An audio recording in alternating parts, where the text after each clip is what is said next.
Professor David Bullock, who is an agricultural economist with a specialty in production economics and policy economics, and a strong interest in OFE for a long time.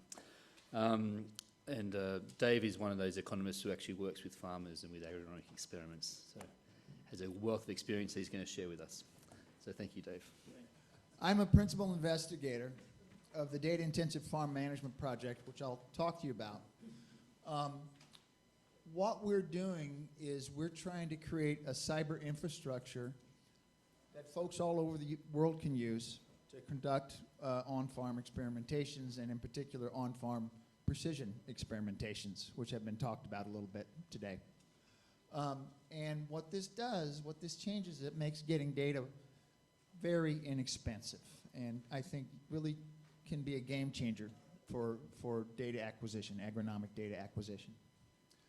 Okay, as James said, and I agree with him, there's all kinds of emphasis on big data, and I feel like sometimes it's much ado about nothing. A lot of garbage is a lot of garbage, is how I'd put it.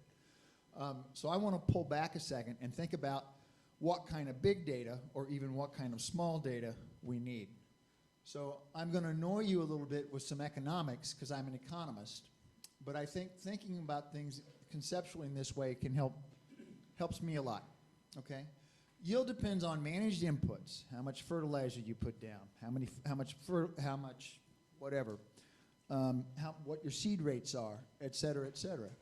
Also depends on characteristics that are spatially distributed, like soil types and what's in the soil, et cetera, topography. Also depends on weather. And so basically out there somewhere is a function that says yield depends on what farmers do, what's in the ground, and weather. And I challenge you to figure out something else that crops, crop growth, crop yield depends on. And so I like to call that the God function. And I could show you an article from 1784 where somebody was doing field trials to try to figure out this God function. So this is something that people have understood for centuries and centuries and centuries, has been important. And as several of you said, farmers are natural experimenters, and I would say what they're trying to do is figure out something about this God function. I think that's the key to helping farmers manage better.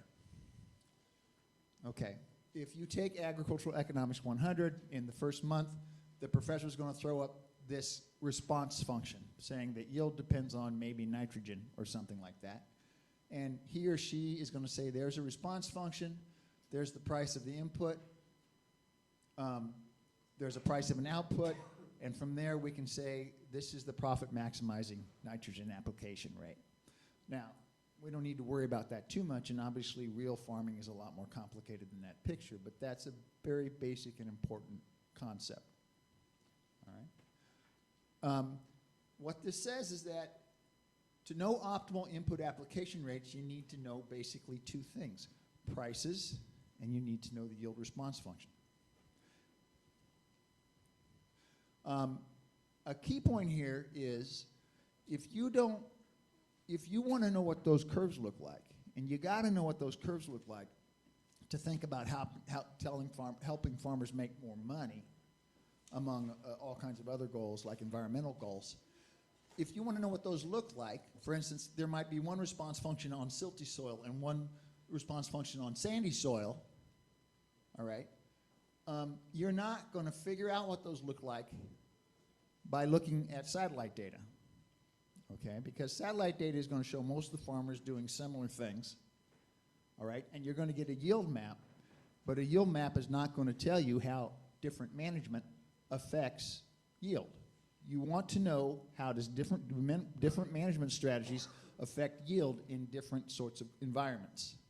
And so on-farm experimentation in general, where you change management rates, is absolutely necessary. And you can take as many satellite pictures as you want. If you don't have experiments, I would maintain you're going to be able to help in very limited ways. So these experiments are vital. We've been trying to do these experiments for hundreds and hundreds of years, but they've been on small plots. Why? Because they took tons of work. They took tons of graduate students, and we all know they make too much money. Okay, so if you want what what we're trying to do, and it's not just me, it's Rob Bramley put a picture up, and Simon put a picture up, and several other people have put, Elizabeth Hawkins had a picture up, trying to vary N or vary seed rate so that we get data that we can figure out what the yield response functions are about. So the more we know about that God function, the better we're going to be able to help farmers. And so we need more and cheaper data to learn more about that, because on small plots, we've been able to say, well, gee, in this year, on this thing the size of on this piece of ground the size of a tennis court in Iowa, this is what would have been good.